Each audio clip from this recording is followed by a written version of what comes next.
লাগলে পড়ে শোনাবেন। স্টোরিটা আসলে আমার মেজো কাকুর ফ্রেন্ডের সাথে ঘটে। 2010 সালে আমার মেজো কাকু রোড অ্যাক্সিডেন্টে মারা যান। সেই ঘটনাটাই বলবো। ঘটনাটি কাকু আর তার ফ্রেন্ডের কাছ থেকে শোনা, যিনি অ্যাক্সিডেন্টের সময় কাকুর সাথে ছিলেন। তিনি যেভাবে বলেছেন সেভাবেই বলছি। কাকু ও তার ফ্রেন্ড রাত 8টার দিকে বাইকে করে কোনো এক কাজে বের হন। কাজের জন্য একটু গ্রামের দিকে যেতে হয়। তখন প্রায় রাত 10টা বাজে। গ্রামে মেঠো পথ দিয়ে যাচ্ছিলেন তারা, এবং চারদিকে ধানের ক্ষেত। একটু বেশি অন্ধকার ছিল আসলে গ্রামের মধ্যে, তাই এমন মনে হয়েছিল। হেডলাইটের আলোয় সামনের পথ থেকে দেখে দেখে অগ্রসর হচ্ছিলেন তারা। হঠাৎ করেই মানে বাইকের স্পিডটা একটু বেড়ে যায়, এবং কাকু ও তার ফ্রেন্ড কাকু তার ফ্রেন্ডকে বলেন যে গ্রামের অন্ধকার রাস্তায় জোরে বাইক চালানো উচিত হবে না। ঠিক তখনই কাকু বলে, আমি তো আস্তেই চালাচ্ছি। অর্থাৎ কাকুর ফ্রেন্ড তাকে বলেছিল, এবং কাকু বলছিল যে আমি তো আস্তে চালাচ্ছি, কিন্তু বাইকটা মনে হচ্ছে একটু জোরে চলছে। বিষয়টা তারা যেমন মাথায় না নিয়ে এগোতে থাকলেন। কিন্তু কাকুর ফ্রেন্ড ফিল করছিলেন যে আস্তে আস্তে বাইকের গতি বেড়েই চলছে। এভাবেই বেশ জোরেই চলতে শুরু করলো বাইকটি। হঠাৎ তাদের বাইকের সামনে মাথায় ধানের বস্তা চাপানো একটা লোক তারা দেখতে পান। হেডলাইটের আলোতে যিনি রাস্তা ক্রস করছিলেন, বাইকের স্পিড অনেক বেশি ছিল, আর রাস্তা যখন লোকটিকে দেখতে পান তারা, তখনই বাইকটি কন্ট্রোলে আনা পসিবল ছিল না। তাই লোকটাকে বাঁচানোর জন্য হার্ড ব্রেক করতে হয়, এবং তখনই বাইকটি উল্টে যায়। তারপর আমার কাকু এবং তার ফ্রেন্ড কিছু তারপর থেকে তাদের কিছু মনে নেই। সকালবেলা তাদের সেন্স আসে, এবং তিনি সেই পথের ওপর পড়েছিলেন। পাশে কাকু অর্থাৎ ফ্রেন্ডটি পড়েছিলেন, এবং পাশে তার কাকু, এবং কাকুর মাথা দিয়ে তখন অনর্গল রক্ত পড়েছিল। তিনি তখন একটু ভালো ফিল করছিলেন, অর্থাৎ ফ্রেন্ডটি ভালো ফিল করছিলেন, এবং ফ্রেন্ডটি উঠলেন, চারপাশের দিকে তাকালেন এবং দেখলেন যে কেউ কোথাও নেই। তারপর তিনি মোবাইল ফোন দিয়ে হসপিটালে ফোন করেন, এবং তারপর সবকিছু ম্যানেজ হয়ে যায়। কিন্তু কাকু তার ফ্রেন্ডকে বললেন যে অত রাতে কোনো লোক কেন ধানের বস্তা মাথায় নিয়ে আসবে, আর অ্যাক্সিডেন্ট হয়েছে রাতে। কিন্তু যে লোকটিকে বাঁচানোর জন্য তাদের এমনটি হয়েছে, সেই লোকটি তাদের হেল্প করলো না কেন? এত রাত্রে একে তো এরকম লোকের রাস্তা ক্রস করার কোনো কারণই নেই। দ্বিতীয়ত, যে লোকটিকে বাঁচানো হলো সেই লোকটি তো অন্তত জিনিসটি দেখেছেন, এবং তিনি তো অবশ্যই, যদি স্বাভাবিক কেউ হয়ে থাকেন, তাহলে অবশ্যই হেল্প করতে চাইবেন। তাহলে তারা যেটা দেখেছিলেন সেটা কি দেখেছিলেন? তিনি তার কোনো ব্যাখ্যা পাননি। আর তিনি এটাও বললেন যে তারা যেখানে যাওয়ার জন্য রওনা হয়েছিলেন, রোড অ্যাক্সিডেন্ট যেখানে হয়েছিল, সেই রাস্তাটা আসলে ভুল পথ ছিল। মানে তারা পথ ভুলে ওই মরণ রাস্তায় ঢুকেছিলেন। এই অ্যাক্সিডেন্টের পর আমার কাকু 7 দিন সেন্সলেস অবস্থায় থাকেন, আর কাকুর ফ্রেন্ডের হাত ভেঙে যায়। ঢাকা মেডিকেলে তাদেরকে নিয়ে আসা হয়েছিল, কিন্তু কোনো লাভ হয়নি, মারা যান আমার কাকু। কিন্তু কাকুর ফ্রেন্ড বলেন যে বিষয়টা কখনোই স্বাভাবিক না, রহস্যময় একটি মৃত্যু, এবং সবাই দোয়া করবেন আমার কাকুর জন্য। আর যারা রাতে বাইক চালান তারা সাবধানে চালাবেন। আরো অনেক স্টোরি আছে যেগুলো শেয়ার করব পরে। সবাই ভালো থাকবেন, গুড নাইট। তো এই ছিল ঘটনা, এবং আমি এই ঘটনাটা পড়লাম তারও একটা বিশেষ কারণ আছে যে ঈদের ছুটিতে আমরা সবাই এখন বাড়ির অভিমুখে যাচ্ছে। আজকেও অনেকে রওনা দিয়েছেন যতটুকু আমি জানি, কালকেও অনেকে রওনা দেবেন। এই পুরো সপ্তাহ জুড়েই আপনারা বাড়িতে যাবেন, এবং এ ধরনের ঘটনা যে কোনো সময় যে কেউ কিন্তু যদি হঠাৎ করে দেখে ফেলেন, হয়তো আমরা খুব স্বাভাবিকভাবে নিই, হয়তো আমরা ভাবি যে এটা কোনো স্বাভাবিক ঘটনা, হয়তো এই লোকটির এখান থেকে যাওয়ার কথাই ছিল। কিন্তু সবকিছু হয়তো অতটা স্বাভাবিক নাও হতে পারে। অন্তত এই ইমেইলটি পড়ে আমার বারবার সেটা মনে হচ্ছিল যে আসলেই আমরা যা দেখি সবকিছু কি স্বাভাবিক। এবং যারা গাড়ি চালিয়ে যাচ্ছেন গ্রামের বাড়িতে, তাদেরকে অবশ্যই আমি অনুরোধ করব যে আপনারা অবশ্যই গাড়ির গতির দিকে খেয়াল রাখবেন, এবং এরকম অনাকাঙ্ক্ষিত কোনো ঘটনা যেন না ঘটে ঈদের সময়, এবং ঈদের খুশিটা যেন নষ্ট না হয়ে যায় এই সমস্ত অনাকাঙ্ক্ষিত ঘটনার জন্য, সেই দোয়াই করি। আমার কাছে বেশ কিছু SMS চলে এসছে। তুষার আমাকে SMS করেছেন এবং বলছেন, রাসেল ভাই আমি তিনি ভূত এফএম শুনতে চেষ্টা করছেন এই মুহূর্তে। তোফাজ্জল আমাদের বনানী থেকে SMS করেছেন, এবং হাফিজ আমাদের SMS করেছেন, আমাদেরকে SMS করেছেন সাথী। আচ্ছা, হাফিজ বলেছেন যে I am great fan of ভূত এফএম, এবং তিনি কখনোই ভূত এফএম মিস করেন না, এবং তিনি জাস্ট অনেক বেশি লাইক করেন প্রথম টিমকে। তাপস গাজীপুর থেকে আমাদের SMS করেছেন এবং তিনি বলেছেন যে ঘটনাটা ভয়ের। আমার কাছে ঘটনাটা ভয়ের না, আমার কাছে বাইরে। আমরা চলে যাব আমাদের প্রথম অতিথির কাছে, তার ঘটনা আমরা শুনবো। শুরুতে জানতে চাইবো আপনার নাম এবং আপনি কোথা থেকে এসেছেন। আসসালামু আলাইকুম, আমি দিনার, আমি এসেছি লালবাগ থেকে। লালবাগ থেকে এসেছেন, ওকে। আমরা আপনার প্রথম ঘটনায় চলে যাই। রাসেল ভাই, এই ঘটনাটি আমার ছোট ভাই হাফেজ অলিউল্লাহ কালেক্ট করেছে। আমি ঘটনায় চলে যাই। জি। ঘটনাটি যার সাথে ঘটে, এটা আমাদের পার্শ্ববর্তী এলাকা কামরাঙ্গীরচরের ঘটনা। তো এট এ টাইম তার ওয়াইফ প্রেগনেন্ট ছিল। সে হাটে যাওয়ার সময় তার ওয়াইফ তাকে বলে দেয় যে বাজার থেকে আসার সময় 2টা ইলিশ মাছ নিয়ে আসার জন্য। তো সে যথারীতি হাটে কাজটা শেষ করে বাসায় ফিরছিলেন 2টা ইলিশ মাছ কিনে। তো ক্ষেত দিয়ে হাঁটতেছিলেন উনি। তো উনি একটু লক্ষ্য করলেন যে ওনার পিছনে কেউ হাঁটছে। উনি ব্যাপারটাকে স্বাভাবিকভাবে নিলেন যে রাতে কে থাকতেই পারে, যেতে পারে ওনার সাথে সাথে। তো কিছু দূর হাঁটার পর পিছনের লোকটি তাকে জাস্ট ক্রস করে সামনে চলে গেল। মোটামুটি অনেকটা দূর গিয়ে তার পথ আটকে দাঁড়ালো এবং দাঁড়িয়ে তাকে বলতেছিল যে তোমার হাতে যে 2টা মাছ আছে, এই মাছ 2টো আমাকে দিয়ে যাও। তো এটা শুনে উনি মোটামুটি অনেকটা ঘাবড়িয়ে গেলেন যে এটা কি বলতেছে। যে তারপর উনি বললেন যে না, এটা তো আমার ওয়াইফের জন্য নেওয়া, বাসার জন্য নেওয়া, এটা আমি দিতে পারবো না। তখন বলতেছে যে তাহলে আপনি কিছু টাকা লাগলে আমার থেকে নেন। তা লোকটা বলতেছিল, বয়স্ক লোকটা বলতেছিল যে না, তুমি আমাকে মাছ 2টি দিয়ে যাও। তো এরকম অনেকক্ষণ কথাবার্তা হওয়ার পর তো এক পর্যায়ে বয়স্ক লোকটি তাকে বলে উঠে যে তুই করে বলে উঠে যে তোর না বউ প্রেগনেন্ট, তুই আমাকে মাছ দিয়ে যা, নাহলে তোর বউর ক্ষতি হয়ে যাবে। তো এটা শুনে উনি একটু রেগে যান এবং খেপে গিয়ে তাকে 2টা চড় দেন এবং চড় দিয়ে জাস্ট উনি হেঁটে চলে যেতে থাকেন। তো পিছন থেকে ওই বয়স্ক লোকটি কাঁদতে কাঁদতে বলতেছিল যে তুই আমাকে মাছ দিলি না, তোর একটা ক্ষতি হবে, আমি তোর ক্ষতি করে যাব। তো এটা বলার পর উনি অনেক দূর যাওয়ার পর ভাবলেন যে যেহেতু একটু বয়স্ক লোক ছিল, হয়তো একটা মাছ দিয়ে দিলে পারতাম। তো এটা উনি একটু রিয়েলাইজ করে জাস্ট একটু পিছনে তাকিয়ে দেখেন যে পুরো ক্ষেত জুড়ে উনি একা হাঁটতেছেন, ওখানে কেউ নেই। তো উনি ব্যাপারটা এটাকে নর্মালি নিলেন যে হ্যাঁ হতে পারে চলে গেছে লোকটা। তো উনি বাসায় ফেরার পর ওনার ওয়াইফকে যথারীতি মাছ দিয়ে বলেন যে আমাকে একটু পানি দাও, আমি পানি খাবো। তো ওনার ওয়াইফ পানি আনার জন্য বাইরে গেলেন। তো উনি খুব টায়ার্ড ছিল, যেহেতু হাটে কাজ করতেছিলেন। তো উনি একটু নিদ্রা চলে আসেন না। তো উনি এর মাঝে ঘন্টাখানেক ঘুমিয়ে ফেলেন। তো ঘুম ভাঙার পর উনি দেখলেন যে ওনার ওয়াইফ ঘরে নেই। উনি যে পানি আনতে বলছিলেন সে পানি নেই, প্লাস ওনার ওয়াইফও নেই। তো উনি ওনার ওয়াইফকে খোঁজার জন্য রুম থেকে বের হন। তো বের হয়ে নলকূপের কাছে গিয়ে দেখে যে ওনার ওয়াইফ নেই, বাট ওনাদের যে টয়লেটটা ছিল পাশে, সেখান থেকে কারো কান্নার শব্দ আসছে। তো উনি একটু কিউরিসিটি নিয়ে সেখানে যান। তো উনি সেখানে গিয়ে রাসেল ভাই যেটা দেখেন যে ওনার যে ওয়াইফটা ছিল, যাকে তিনি পানি আনতে বলছিলেন, তিনি জাস্ট চুলগুলো ছেড়ে অন্যদিকে মুখ ফিরে বসে কাঁদছে এবং কিছু খাওয়ার শব্দ হচ্ছে। তা এবং বলতেছিল যে তুই আমাকে মাছ দিলি না, এরকম বলতেছিল। তো উনি জাস্ট পিঠে হাত দিয়ে বললেন যে উনি আইডেন্টিফাই করে ফেলছেন যে এটা ওনার ওয়াইফ। তো উনি হাত দিয়ে বললেন যে তুমি এখানে কি করতেছো। তো ওনার ওয়াইফ সঙ্গে সঙ্গে ওনার দিকে জাস্ট মুখটা ঘুরে তাকালেন।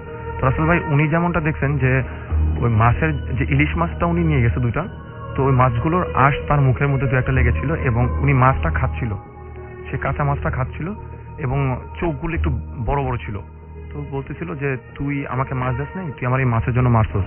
তো উনি তখন অনেক ঘাবড়িয়ে যায় এবং অনেক ভয় পেয়ে যায়। তো উনি ভয় পাওয়ার পরও উনি জাস্ট ওনার ওয়াইফকে বলে আচ্ছা ঠিক আছে ঘরে চলো। দেন ওনার ওয়াইফ ঘরে যেতে রাজি হচ্ছিলেন না। তো উনি অনেকটা জোর করেই ওয়াইফকে ঘরে নিয়ে আসেন। তো ঘরে নিয়ে আসার পর মুখ টুক মুছে টুছে দিয়ে উনি নর্মালি শুয়ে পড়েন।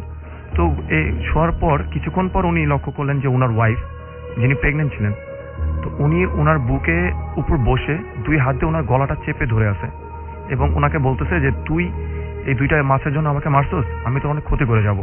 তো এটা শোনার পর উনি জাস্ট ওনার ওয়াইফকে ধাক্কা দিয়ে সরিয়ে দিয়ে উনি রুম থেকে বেরিয়ে যায় এবং রুমের দরজা বাইরে দিয়ে লাগিয়ে উঠানে দাঁড়িয়ে থাকে যে কি হচ্ছে এগুলো। তো উনি অনেকটা ঘাবড়িয়ে যায় এবং উনি ওনার পাশে যে মসজিদ ছিল সেই মসজিদে হুজুরে বসা যায় এবং হুজুরকে গিয়ে নক করার পর হুজুর অনেকক্ষণ পর বের হয়ে বলে কি হয়েছে। তো বললো হুজুর এই ঘটনা। দেন হুজুর বললো আচ্ছা ঠিক আছে তুমি বাসা চলে যাও, আমি আসছি কিছুক্ষণ পর। তো হুজুরের কিছু কাজ ছিল, হুজুরকে আরেক জায়গায় যেতে হবে, তাই তিনি সে কাজ সেরে প্রায় ফজরের নামাজ শেষ করে তার বাসা চলে আসেন। তো এর মধ্যে উনি আর রুমে ঢোকার কোনো সাহস পায় না এবং উনি রুমের বাইরে থেকেই তার ওয়াইফের সেই প্রলাপগুলো শুনতে পাচ্ছিল। তো হুজুর আসার পর বলল যে হুজুর এই ঘটনা, যে ও এই করছে। তো হুজুর বলল আচ্ছা ঠিক আছে তুমি বাইরে থাকো, তুমি যেহেতু ভয় পেতে পারে তাই আর ওনাকে নেয়নি। হুজুর রুমের ভিতরে ঢুকে যায় এবং এরকম হুজুর ঘন্টাখানেক টাইম স্পেন্ড করার পর বেরিয়ে বলে যে শি ইজ ওকে, উনি এখন পারফেক্ট, আর কোনো সমস্যা নেই, আর কোনো সমস্যা নেই। তো এইভাবে উনি দেখলো যে না ওনার ওয়াইফ ঠিক হয়ে গেছে। তো এইভাবে রাসেল ভাই সপ্তাহখানেক যায়, তার ওয়াইফ নর্মাল ছিল আগের মতো। তো আরেকদিন রাতে সেম এই একই ঘটনা, ওনার ওয়াইফ, আর বলে রাখা ভালো যে ওনার ওয়াইফের অনেকদিন যাবত প্রেগনেন্ট ছিল, জাস্ট ডেলিভারি কিছুদিন সময় বাকি ছিল, তো উনি জাস্ট আগের মতোই ওনার বুকের উপর বসে ওনার গলা চেপে ধরে বলতেছে যে তুই আমার 2টা মাসের জন্য মারছস, আমি তো তোর ক্ষতি করব, তুই বাঁচতে পারবি না। তো এটা বলার সঙ্গে সঙ্গে উনি ওনার ওয়াইফের যে 2টা হাত ওনার গলায় ছিল ওই হাত 2টা ধরে জাস্ট আয়াতুল কুরসি পরে জাস্ট ওনার ওয়াইফকে একটা ফু দেয়। এটা ওনাকে হুজুর বলছিল যে কোনো ভয় পেলে আয়াতুল কুরসি পরে ফু দিতে। তো ফু দেওয়ার সঙ্গে সঙ্গে রাসূল ভাই হলো কি যে সে তার বুকের উপরে যে বসা ছিল সেখান থেকে খানিকটা দূরে গিয়ে পড়লো, যেমন মানে ধাক্কা দিলে যেমনটা হয়। তো ধাক্কা দেওয়ার পর উনি দূরে গিয়ে পড়ার পর জাস্ট ওনার ওয়াইফ সেন্সলেস হয়ে যায়। তো উনি কাছে গিয়ে দেখেন ওনার ওয়াইফ সেন্সলেস। তো রাসেল ভাই ওই সময় মেডিকেল বা ওইরকম সার্ভিস তেমন ছিল না যে এগুলো দেখার জন্য। তো উনি যে গ্রামে যেসব মহিলারা ছিল যারা এই প্রেগনেন্সির কাজগুলো যারা করতো, তো উনি তাদেরকে খবর দেয় সকালবেলা, তারা আসে, তারা আসার পর মানে আপনি ধাত্রীর কথা বলছেন? ধাত্রী, আচ্ছা আচ্ছা, জি জি জি জি রাসেল ভাই, ধাত্রী। তো ওনাদেরকে আনার পর ওনারা জাস্ট ওনাকে বলে যে আপনার বেবিটা ডেড। তো রাসেল ভাই সবচেয়ে ইন্টারেস্টিং ব্যাপারটা ছিল ওনার যে বেবিটা ডেড যে ছিল, সে যে যখন ভূমিষ্ঠ হয় তো তার বডিটা এমন ছিল যে একটা কোনো কিছু যদি কেউ যদি কামড়িয়ে খায়, লাইক এ ওয়েফারের মধ্যে যদি কেউ কোনো কামড় দেয় বা যেরকম একটা শেপ হয়, দাঁতের যে একটা শেপ হয়, বেবিটার পুরো বডিতে এরকম শেপ ছিল যে মনে হচ্ছে যে কেউ একে কামড়িয়ে খেয়েছে। তো যথারীতি বেবিটাকে কবর টবর দেওয়া হয়। তো তারপরও তার ওয়াইফ একই রকম অ্যাটিটিউড করতো, বসে বসে একই কথা বলতো যে তুই আমাকে মাসার জন্য মারছস, আমি তো তোর ক্ষতি করব। তো এই ঘটনা ঘটার পর উনি অনেক ভয় টয় পেয়ে যে হুজুরকে গিয়ে পুরো ঘটনা খুলে বলে যে হুজুর আমি বাজার থেকে আসতেছিলাম এই ঘটনা। তো হুজুর বলে আচ্ছা ঠিক আছে, তুমি চলো এবার আমার সাথে চলো এবং তুমি দেখো তোমার ওয়াইফের কি হয়েছে। তো এটা বলে রাসেল ভাই ওই হুজুর ওনাকে নিয়ে রুমে প্রবেশ করে। তো এক্সোরসিজম যেটাকে বলে, তো যতটুকু প্রস্তুতি ছিল হুজুর সবকিছু নিয়েছে। তো জাস্ট বা হাতের যে শেষের যে আঙ্গুলটা, এটার নোকটা কনিষ্ঠ আঙ্গুল বলে, কনিষ্ঠ আঙ্গুল, কনিষ্ঠ আঙ্গুল। হ্যাঁ। তো রাসেল ভাই এটা আমি আরো অনেকে মুখে শুনছি যে এটা চেপে ধরে হুজুর কিছু সূরা পড়ে তাকে বললো যে তুমি কোত্থেকে আসছো। দেন রাসেল ভাই তার ওয়াইফের গলা ভয়েস সম্পূর্ণ চেঞ্জ, একজন মেল ভয়েসে, বয়স্ক একজন ভয়েস। সে বলতেছে যে আমি ওর থেকে মাছ চাইছি বাট ও আমাকে মাছ দেয় নাই, কিন্তু আমার ওকে মাছ তো দেয় নেই, ও আমাকে মারছে, আমি ওর ক্ষতি করে যাব। দেন হুজুর বলতেছিল যে তুমি তো ওর একটা ক্ষতি করছো, তুমি ওর বেবিটাকে মেরে ফেলছো, তো তুমি এখন চলে যাও। তো বলতেছিল যে না, আমি ওকে মারবো, তারপর ওর বউকে মারবো, তারপর আমি যাব। তারপর হুজুর অনেকক্ষণ কথাবার্তা বলার পর এর মধ্যে কিছু শুকনা মরিচ নিয়ে আসা হয়, মানে আপনার ওই যে ওর নাকের সামনে ধরা হয়। তো এরকম অনেক কিছু করার পর সে এগ্রি হয় যে সে চলে যাবে এবং সে তার একটা রিকোয়ারমেন্ট ছিল যে 4টা মুরগি পা বেঁধে তাদের বাসার সামনে যে রাস্তাটা সেখানটা ফেলে রেখে আসতে হবে। তো তার কথা মতো সেটা করা হয় এবং করার পর বলা হয়, হুজুর বলে যে তুমি যে যাবা এটা প্রুফ কি থাকবে। তো রাসেল ভাই তাদের বাসায় একটা বড়ই গাছ ছিল। তো সে বলতেছিল ওই তার ওয়াইফের ভিতরে যে জিনিসটা ছিল যে সেটার বড় যে ডালটা, সবচেয়ে বড় ডাল, সেটা ভেঙে যাব। তো হুজুর বলতেছে যাবা, ঠিক আছে, আর আসবা না। তো ও বলতেছে আচ্ছা ঠিক আছে আমি চলে যাব। তো রাসেল ভাই তার কথা মতো সে চলে যায় এবং বিকট শব্দে ওই তাদের পাশে বাসায় থাকা যে বড়ই গাছটা ছিল সেটা ডালটা ভেঙে পড়ে এবং রাসেল ভাই শব্দটা এত জোরে ছিল যে ওই টাইমে আশেপাশে বাসা যারা ছিল তারা সবাই দৌড়ে এসে পুরো ঘটনাটা অবজারভেশন করে এবং এটা আজ থেকে প্রায় 60-65 ইয়ার্স আগে এবং ওই সময়কার পপুলার একটা ঘটনা। এই ছিল আসলে আমার ফার্স্ট ঘটনা। আপনাকে অনেক নামটা প্লিজ একটু বলবেন? আমি শফিকুল ইসলাম, বেইলি রোড, রমনা, ঢাকা থেকে এসেছি। আচ্ছা, আপনি এফএমএর শ্রোতাদের শুভেচ্ছা জানিয়ে আমি আমার কাহিনী শুরু করছি। প্লিজ। আজকে আমি যে কাহিনী উপস্থাপন করতে যাচ্ছি সেটি আমার বাবার কাছ থেকে শোনা। আমার জন্ম যদিও সিলেট শহরে, আমার বাবার জন্ম গ্রামাঞ্চলে আমার বাবার জন্ম।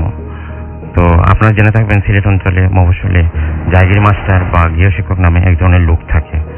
এইসব জায়গি মাস্টার আসলে দরিদ্র শিক্ষার্থী যারা প্রত্যন্ত অঞ্চল থেকে মফস্বলে বিত্তশালী বাড়িতে অবস্থান করে তারা বিত্তশালী ছেলে মেয়েদের লেখাপড়া শিখিয়ে ওই বাড়িতে থাকতে এবং খেতে পায় এবং স্থানীয় শিক্ষা প্রতিষ্ঠান বা মাদ্রাসায় সে পড়াশোনা করে এবং অবসরে সে ওই বাড়ি কাজকর্মে সহায়তা করে থাকে। তো আমার দাদার বাড়িতে যে জায়গি মাস্টার ছিল তার নাম ছিল এরশাদ।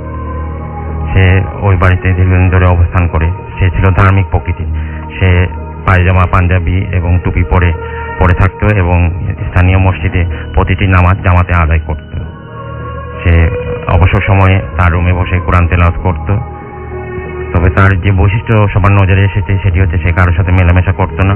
সে সবার থেকে নিজেকে আলাদা করে রাখতো এবং কোনো হইচই আড্ডায় সে যেত না। তো এই বিষয়টি পাড়াপড়শিদের নজরে আসে। সে কেন আলাদা থাকছে এই বিষয়ে কেউ কারণ অনুসন্ধান করতে যায়নি, যার ফলে বিষয়টা জানা যায়নি কেন সে নিজেকে সবার থেকে আলাদা করে রাখত। তো এইভাবে জায়গি মাস্টার অনেকদিন আমার দাদার বাড়িতে অবস্থান করে সে আমার বাবা এবং তার ভাই বোনদের লেখাপড়া শেখাতো এবং সে স্থানীয় মাদ্রাসায় লেখাপড়া করত। তো অনেকদিন থাকার পর আমার দাদা হঠাৎ করে মারা যায়। আমার দাদা মারা গেলে কিছুদিন পর দাদার কুলখানি হয়। সেই কুলখানির দিনেই ঘটনাটি। কুলখানির দিনে বাড়িতে প্রচুর লোক এসেছিল। আমার দাদা গ্রামাঞ্চলে খুব জনপ্রিয় ছিলেন, সেই সুবাদে অনেক লোক এসেছিল। তো আমার দাদি পাড়া প্রতিবেশীদের কাছ থেকে থালা প্লেট সংগ্রহ করে সবাইকে খাওয়াচ্ছিলেন, কিন্তু এত লোক এসেছিল যে তিনি সামাল দিতে পারছিলেন না। তখন তিনি ভাবলেন যে যারা দরিদ্র শ্রেণী ভিক্ষুক আসছে ওদেরকে কলা পাতায় পূজন করাবেন। তখন তিনি জায়গি মাস্টারকে গিয়ে বলেন যে বাবা কিছু কলা পাতা এনে দাও, কলা পাতায় ভিক্ষুকদের খেতে দেব। এই বলে তিনি বাড়ির ভিতরে অন্য কাজে চলে যান। কিছুক্ষণ পর কোনো একটা কাজে আমার দাদি এই জায়গি মাস্টারের ঘরের সামনে দিয়ে যাচ্ছিলেন। তখন তিনি দেখেন যে জায়গির মাস্টার তার ঘরের ভিতরে জানলার পাশে দাঁড়িয়ে জানলা থেকে 8-10 হাত দূরে বাড়ির সীমানায় যে কলা গাছ লাগানো সেই পর্যন্ত হাত লম্বা করে কলা পাতা কাটছে। এই দেখে আমার দাদি ভয় আতঙ্কে জায়গি মাস্টারের রুমের সামনে থমকে দাঁড়ান। সেই মুহূর্তে জায়গি মাস্টারের সাথে তার চোখাচোখি হয়। জায়গি মাস্টার ধরা পড়ে যাওয়াতে তার চোখ বড় বড় করে দাদির দিকে তীব্র দৃষ্টিতে তাকায়। আমার দাদি ভয় আতঙ্কে দৌড়ে বাড়ির ভিতরে চলে যান। বাড়ির ভিতরে যেয়ে তিনি উপস্থিত লোকদের ঘটনাটি জানান। পরে উপস্থিত লোকদের নিয়ে তিনি জায়গি মাস্টারের রুমে আসেন। এসে দেখেন যে রুমের ভিতরে অনেক কলা পাতা স্তূপ করে রাখা আছে, কিন্তু জায়গি মাস্টার কোথাও নেই। আশেপাশে কোথাও খুঁজে জায়গি মাস্টারকে পাওয়া যায়নি। তো সেখানে উপস্থিত মসজিদের ইমাম এবং মাদ্রাসা শিক্ষক যারা ছিলেন তারা বললেন এত মানুষ নয়, এটা মানুষের বেশি কোনো ধার্মিক দিন ছিল। সেখানে ধর্মকর্ম শিখতে এসেছিল। এখন সবার নিকট তার আসল চেহারা প্রকাশ পাওয়াতে সে বাড়ি ছেড়ে চলে গেছে। সে আর কোনোদিন ফিরে আসবে না। তো আমার দাদি তখন ওই রুমে তালা দিয়ে দেন। ওই রুম বহুদিন তালাবদ্ধ ছিল এবং ভয়ে লোকজন ওই রুমের আশেপাশে যেত না। এই ছিল আমার ঘটনা। ওকে, আমরা এই টাইপের ঘটনা এর আগেও আমরা শুনেছি এবং আপনি যেটা বলছেন, আমি যে কারণে সবার সাথে ঘটনাটা শেয়ার করলাম সেটা হচ্ছে আপনি বলছিলেন যে আপনার বাবার কাছে, এবং আপনি আমাকে যখন একটু আগে ঘটনাটা বলছিলেন তখন বলছিলেন যে এটা সত্য ঘটনা, জাস্ট জীবনে ঘটে যাওয়া একটা ঘটনা। সুতরাং আসলে এরকম ঘটনা তার মানে ঘটে। এবং এটা কত বছর আগের ঘটনা হবে? তাও 20-25 বছর আগে। 20-25 বছর আগের শৈশবের সময় বাবার কাছ থেকে শোনা ঘটনা। শৈশবের সময় আপনি আপনার বাবার কাছ থেকে শুনেছেন এবং আমরা জানি যে আপনাদের কাছে আরো অনেক এরকম ঘটনা। আপনাকে অনেক ধন্যবাদ। আমরা জানি যে আপনাদের প্রত্যেকের কাছে এরকম অসংখ্য ঘটনা রয়েছে যে ঘটনাগুলো শুনলে এক ধরনের শিহরণ জাগে। তো সেই ধরনের ঘটনাগুলো আমাদের অবশ্যই লিখে পাঠান। আমরা কিছু SMS-এ যাবো। আমাদেরকে হাসান SMS করেছেন বিনোদপুর রাজশাহী থেকে এবং তিনি বলছেন যে তিনি ভূতাচমে তিনি ঈদের প্ল্যান বলেছেন আর কি। রোমান্টিক আসাদ আমাদের সিলেট থেকে SMS করেছেন ফাহাদ আমাদেরকে SMS করেছেন। এছাড়াও আনজুর SMS করেছেন আমাদেরকে। রফিক গাজীপুর থেকে, লাকি মুন্সিগঞ্জ থেকে আমাদের SMS করেছেন। আদিব আমাদের SMS করেছেন DRMC থেকে। এছাড়াও আমাদের SMS করেছেন হাসান শান্ত আমাদের SMS করেছেন মাহি নারায়ণগঞ্জ থেকে। SMS করেছেন আমাদেরকে অনু। এছাড়াও আমাদেরকে SMS করেছেন মোহাম্মদ নাইম। এছাড়াও আলিশা SMS করেছেন মিরপুর 11 থেকে। দেখছেন আই লাভ ভূত FM। আমাদেরকে ডিজে আলিম ঢাকা থেকে SMS করেছেন। আমি আপনার SMS মনে হয় একবার পড়েছি। এছাড়া আমাদেরকে ওয়াসি SMS করেছেন এবং আমাদেরকে SMS করছেন এই মুহূর্তে তিশা মণি বরিশাল থেকে। এবং তিনি ভয়ঙ্কর কিছু আশা করছি ভয়ঙ্কর কিছু আছে আপনার জন্য। আবাবিল আমাদের SMS করেছেন খুলনা থেকে এবং তার কাছে অলরেডি ভয় লাগছে। নাজমা আমাদের SMS করেছেন স্পন্দন এবং আমাদের SMS করেছেন দেখতে পাচ্ছি।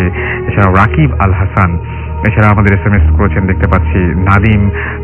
এছাড়াও পাভেল আমাদের SMS করেছেন এবং এছাড়াও আমাদের SMS করেছেন দেখতে পাচ্ছি দীপ্ত মিরপুর 2 থেকে এবং তিনি স্টোরিটা তার কাছে একটু মানে তেমন বেশি ভয় লাগেনি সেটাই তিনি বুঝাতে চেয়েছেন আর কি। শাহিন আমাদের SMS করেছেন আমাদেরকে। সাইম SMS করেছেন আমাদেরকে। নাইম সহ আরো অনেকে। আমরা চলে যাবো আমাদের পরবর্তী অতিথির কাছে।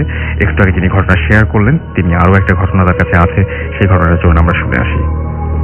হাই, আমি দিনার, বেশি লালবাগ থেকে। রাসেল ভাই, আমি আমার সেকেন্ড ঘটনায় চলে যাই প্লিজ। এই ঘটনাটি আমাদের এলাকারই একটা ভাই, তার নাম হচ্ছে সানু। সে পেশায় একজন তাবিজ বিক্রেতা। তার মুখ থেকে শোনা ঘটনা।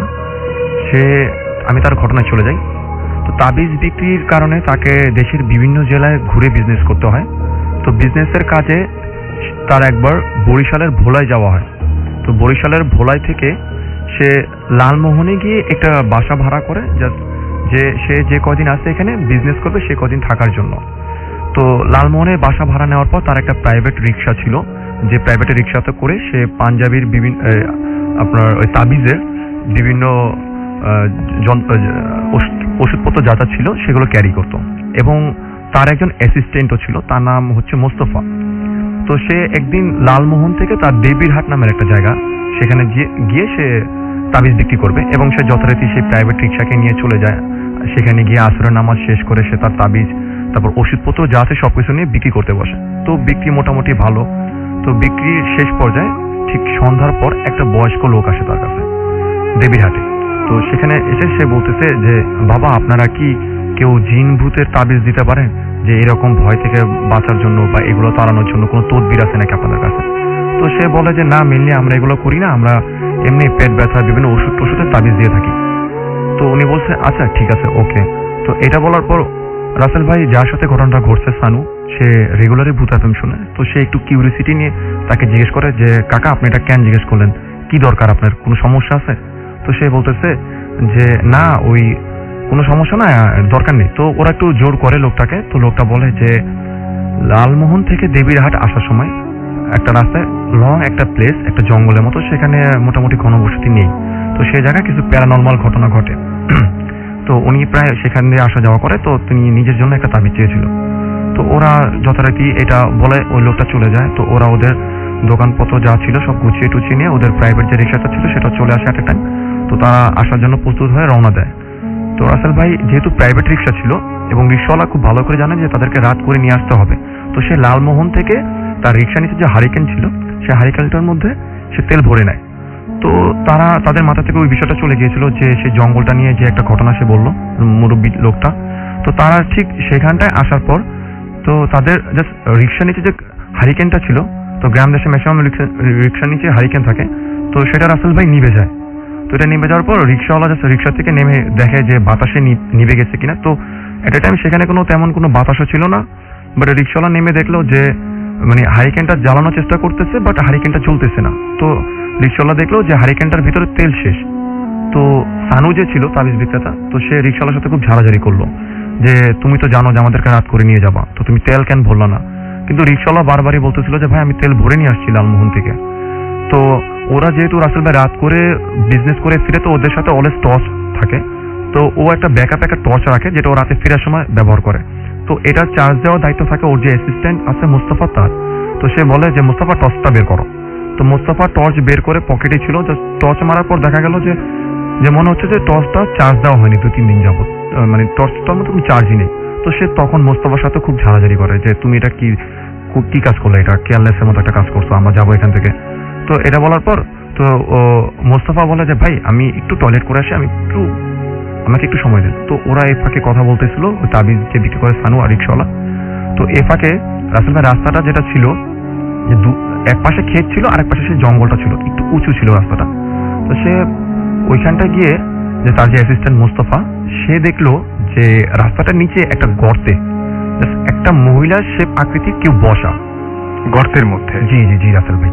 তো গর্তের মধ্যে সে বসা, সে মানে ভয়ে দাঁড়িয়ে তাকে জিজ্ঞেস করে বসলো যে আপনি কে, এখানে কি করতেছেন? আর রাসেল ভাই বলে রাখা ভালো যে ওর থেকে ঠিক 10 কি 12 ফিট দূরে ওই বাকি দুজন দাঁড়িয়ে ছিল, বাট তারা কেউ পুরো ব্যাপারটাকে কেউ দেখেনি, কেউ লক্ষ্যই করেনি। তো সে মহিলাটা রাসেল ভাই যদি বসার থেকে কেউ উঠে দাঁড়ায় এক ধরনের দেখায়, আর যদি বসার থেকে কেউ শূন্যে উঠে দাঁড়ায় সেটা আরেক রকম দেখায়।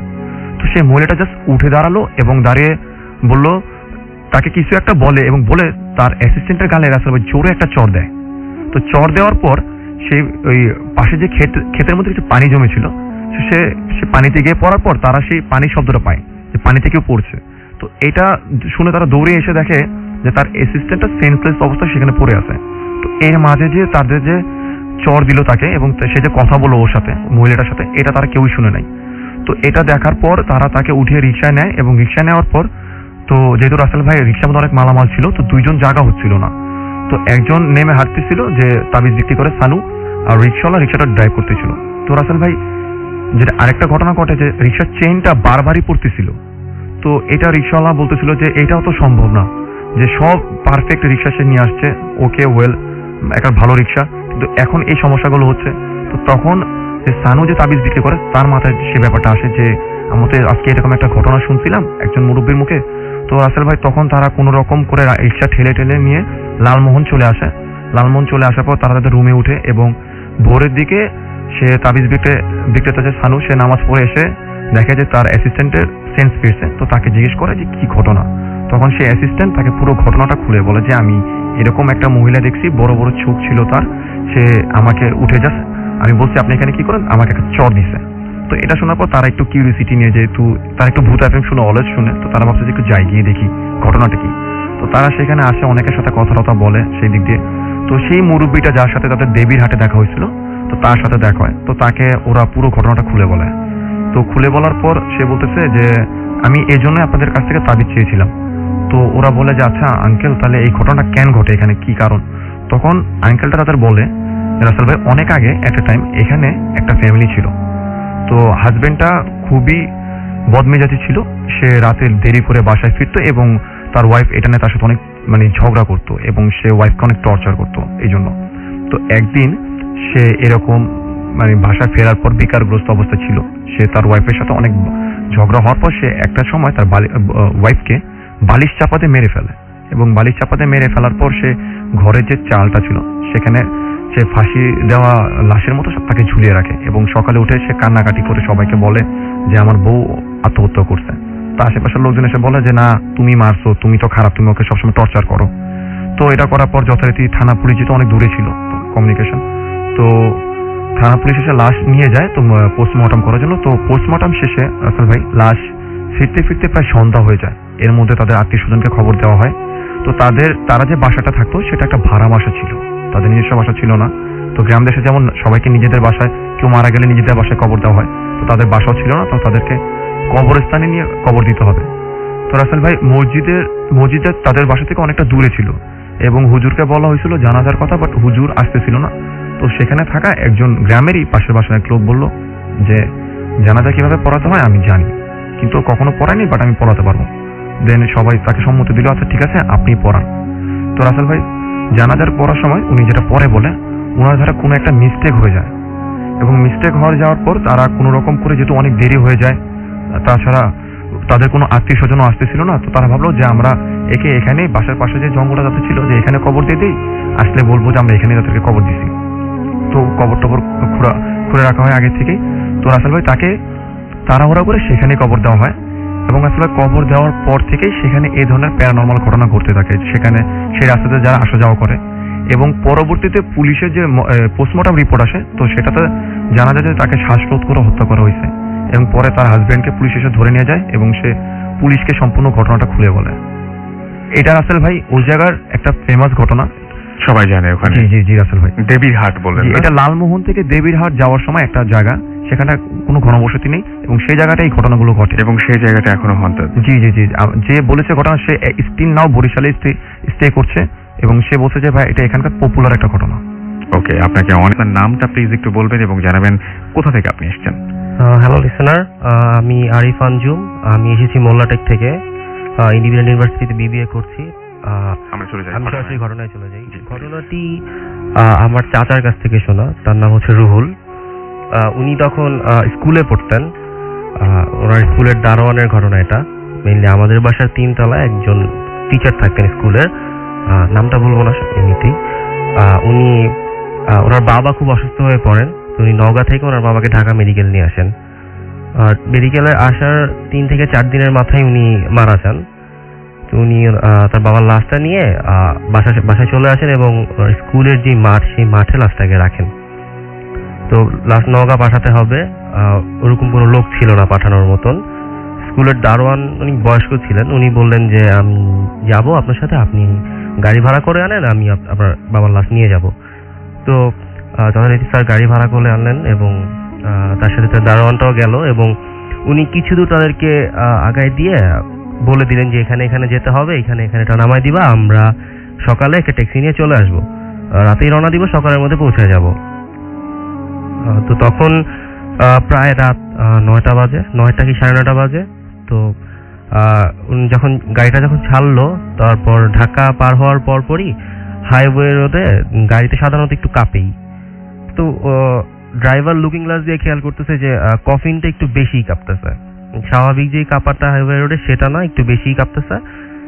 দেন তখন দারোয়ানকে বললো যে আপনি কি কিছু দেখতে পাচ্ছেন চাচা?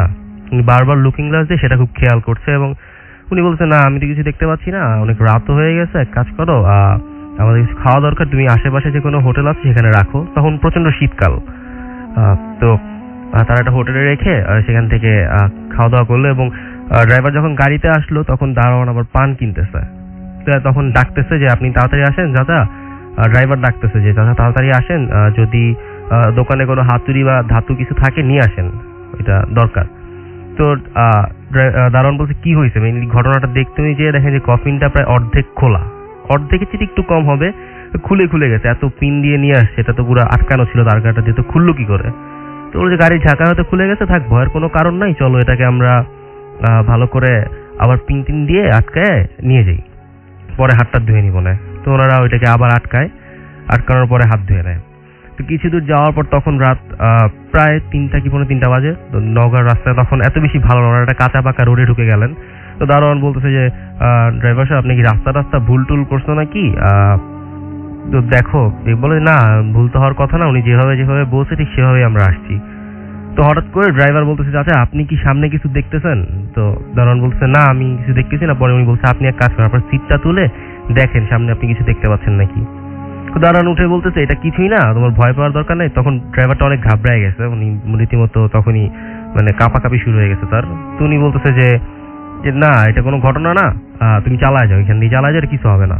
তো উনি ওইভাবেই চালায় গেলেন, কারণ দারোয়ানটা অনেক বয়স্ক এবং উনি বুঝতে পারতো যে হাইওয়ে রোডে এমন অনেক সময় হয় লাশের গাড়ি নিয়ে গেলে, তো আবার হিন্দু মানুষের লাশ, তো এরকম হতেই পারে। তো উনি বলে যে ঠিক আছে এটা কোনো ব্যাপার না, তুমি চলে যাও। তো ড্রাইভার কিছু দূর যাওয়ার পরে যে ওনাদের বাসার যে রোডটা ওইটা কাঁচা পাকা রোড, মাটির রোড। তো উনি বলতেছে চাচা এইবার এখন কি করা যাবে?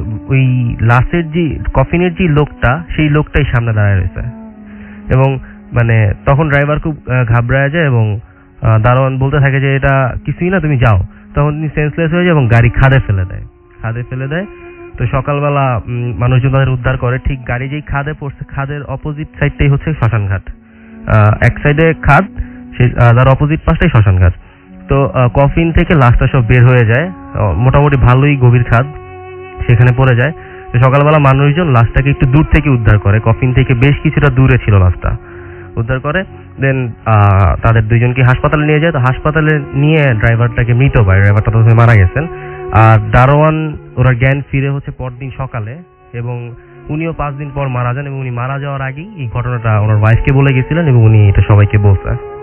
এই ছিল আমার ঘটনা। আপনাকে অনেক ধন্যবাদ আপনার ঘটনার জন্য এবং আমি আশা করব যে আপনাদেরও ভালো লেগেছে এই ঘটনাটি এবং আপনাদের কাছে এরকম ঘটনা রয়েছে। যদি এরকম ঘটনা থেকে থাকে তাহলে আপনি তাহলে আমাদের কাছে পাঠিয়ে দিন এবং আমাদের ঘটনাটি পাঠানোর জন্য আমাদের ইমেল অ্যাড্রেসটি আপনাদের মনে রাখতে হবে বা লিখে ফেলতে হবে। আমাদের ইমেল অ্যাড্রেসটি হচ্ছে bhutasam@radio40.fm which is bhdfm@radioforti.fm।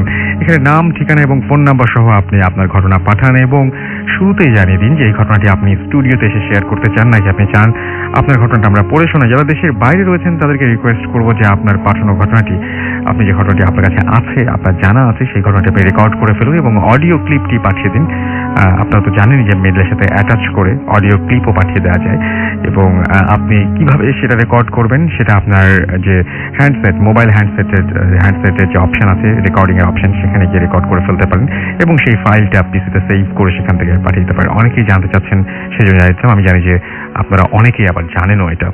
যাই হোক, আমরা চলে যাচ্ছি আমাদের পরবর্তী অতিথির কাছে। যদিও অনেক SMS রয়েছে, সেই SMS গুলো আমরা একটু পরেই পড়ছি। আমরা আপাতত আমাদের পরের অতিথির কাছে আছি। তিনিও নতুন আমাদের সাথে জয়েন করেছেন, সঙ্গে তার স্ত্রী রয়েছেন এখানে এবং তারা দুজনে এসছেন আমাদের সাথে। তারা তাদের নিজেদের অভিজ্ঞতা শেয়ার করবেন। প্রথমে আমি চলে যাচ্ছি, আপনার নামটা একটু প্লিজ বলবেন। আরেকবার একটু বলতে হবে আপনার নামটা প্লিজ। হ্যালো, হাই লিসনার, আমি পিন্টু, এসেছি ঢাকা পুরানা পল্টন থেকে। তো সরাসরি আমার ঘটনায় চলে যাচ্ছি। জি, এটা ছিল আমার বিয়ের রাতের ঘটনা থেকে শুরু করা। তো সঙ্গত কারণে আমি বিয়ের রাত্রে আমার শ্বশুরবাড়িতে থাকি। তো ওই দিন সব কমপ্লিট করার পর আমরা শুয়ে পড়ছি। তো আমি ওই দিন ভূতের গান শুনছিলাম। ওই দিন আমি 1.5 ঘন্টার বেশি আর কি ভূতের গান শুনি নাই। ভূতের গান শোনার পর তো আমি শুয়ে পড়ছি। শুয়ে পড়ার পর আমি ওয়াইফের সাথে কথা বলতেছি। আমি আমরা মুখোমুখি শুয়ে আছি। তো আমার অপোজিটে ছিল আর কি জানালাটা। তো জানালায় আমি হঠাৎ আর কি একটা অবয়ব দেখতে পাই আর কি, একটা মানুষের ছায়ার মতো। তো আগে বলি ভাইয়া যে ওই জানালাটাতে মানুষের ছায়া পড়ার কোনো চান্স নেই, কারণ ওই পাশটা থেকে অনেক দূরে পর্যন্ত কোনো বিল্ডিং নাই বা কোনো জায়গা, পুরো স্পেসটাই খালি, নিচে টিন শেডের বাড়ি আছে। তো এটাতে আমি একটু ভয় পাই। তারপরও আমি ওরে যে আমার ওয়াইফকে আর কি বলি যে এরকম আমি দেখছি। তো ও বলছে যে না, ও আমাকে আগেও বলছিল ওদের বাসায় এরকম অনেক কিছু হয়। তো আমি আর মাথায় নিয়ে নিই, শুয়ে পড়ছি। কিছুক্ষণ পরে আমি শব্দ পাই যে ফ্লোরে কেউ যদি হামাগুড়িয়ে হাঁটে, এরকম শব্দ। তো শব্দটা আমার মাথা থেকে শুরু করে, আমি যেখানে শুয়েছি আর কি খাটটার একেবারে প্রথম থেকে শুরু করে আমার পায়ের দিক একবার যাচ্ছে, আবার মাথার এখানে চলে আসছে সাউন্ডটা। মানে কেউ একজন হামাগুড়ি হ্যাঁ, হামাগুড়ি দিয়ে হেঁটে যাচ্ছে। সাউন্ডটা আমি পাইছি, ওই দিন আমার ওয়াইফ পাইনি সাউন্ডটা। তো পরের দিনের ঘটনা আসি, ওই দিন আমার এইটাই চলে যায়। সেকেন্ড ডে তো আমি ওই বাসায় ছিলাম। তারপর আমার ওই দিন আবার আমার ওয়াইফ এই সাউন্ডটা পায়, হামাগুড়ি দিকে হাঁটতেছে। তো ওই সাউন্ডটা একটু বেশি ছিল। তো দেখা যাচ্ছে যে এরকম চলতেছে। তো সেকেন্ড ডেতে দেখা যায় জানলাটা আমরা বন্ধ করছি, নক করার শব্দ হয়েছে। তো দেখলাম, চেক আউট করলাম যে জানলা খোলা আছে কিনা, দেখলাম যে বন্ধ আছে। তো কিছুক্ষণ পর আবার জানলাটা খোলার শব্দ হলাম। এটা ছিল অ্যালুমিনিয়াম থাই জানলা ছিল, যে কারণে লকটা ভাঙার কারণে জানলাটা অনেক শক্ত হয়ে গেছে, তো খোলার চান্স নাই। তো কিছুক্ষণ পর শব্দ হওয়ার পর আবার দেখলাম যে জানলাটা খুলে গেছে। তো আমরা দেখি যে আসলে জানলাটা খুলে গেছে, তো আবার বন্ধ করে দিছি। এরপরের থার্ড ডে যে ঘটনা ঘটে সেটা হলো মানে আমার ওয়াইফ মানে অনেক রাতে, ওই দিনও আমি আর কি অনেক রাত হয়ে যায়। তো 2:30 কি 3টা হবে, আমার ওয়াইফ তো বাথরুমে যাবে। তো যে কারণে সে আর কি দরজাটা খুলে বের হয়।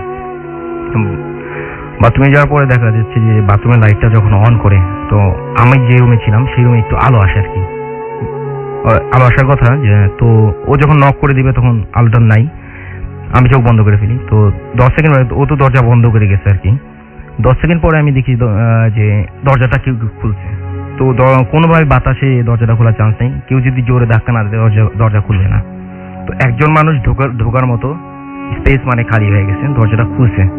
আর ওইরকম একটা আমি শব্দ পাইলাম। তো আমি তাকাইলাম, তাকায় দেখি যে দরজার পাশেই একজন মানুষের আকৃতির একটা বড় ছায়া। ওটা 2-3 সেকেন্ড ছিল, তারপর ভ্যানিশ। তো যখন আমার ওয়াইফ আসে যে দরজা কে খুললো, আমি ওর জিজ্ঞেস করলাম যে দরজা কে খুললো। তো আমরা আর কিছু বলি না, শুয়ে পড়ি। তো সকালবেলা ব্যাপারটা আরও ডিসকাস করি, তো একটু ভয় ভয় লাগে। তো ওই দিন আমি আবার আমার নিজের বাসায় চলে আসি। পরের সপ্তাহে যখন আমি বৃহস্পতিবার যাই ওই বাসায়, মানে প্রতি সপ্তাহে আমি এরপর থেকে যাওয়া শুরু করি ওই বাসায়। তো বিভিন্ন ধরনের সাউন্ড আমি শুনতে পাই, যেগুলো আর কি আমি এর আগে কখনোই শুনি নাই। আমার খুব ভয় লাগতো। তো আমি দেখতাম যে দরজায় একটা রড ছিল।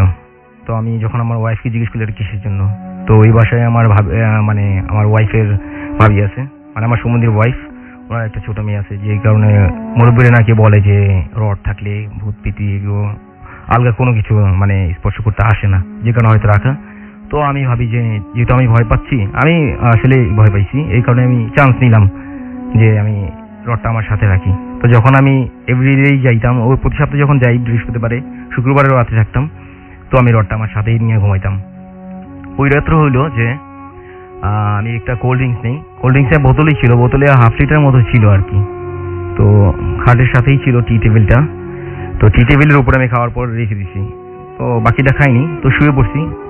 শুয়ে পড়ার পরে ওই দিনেও ভূতের গান শুনছি। শোনার পরে আমি শুয়েছি, শোয়ার পরে 2:30 কি 3টা হবে এরকম দিকে দেখা যাচ্ছে যে আমি তখন পুরোপুরি ঘুমে, আমি বুঝতে পারি না, কিন্তু আমার মনে হচ্ছে যে আমি কোনো শব্দ পাচ্ছি এমন যে দরজার কর্নার থেকে কেউ, যে আমরা লাথি মারলে যে কোনো বোতলে লাথি মারলে, খালি বোতলে লাথি মারলে যতদূর যাবে আর কি, এরকম একটা শব্দ পেলাম। তো আমি তাকাইলাম, উঠে তাকায় দেখি যে যখন আমি স্বপ্নে দেখছি, আমার মনে হইলো যে ওটা আমি স্বপ্নে দেখছি, যে কেউ লাথি দিছে বোতলটাতে। খুব লম্বা একটা লোক ঠিক দরজার কর্নারটাতে দাঁড়ায় আছে, অনেক লম্বা।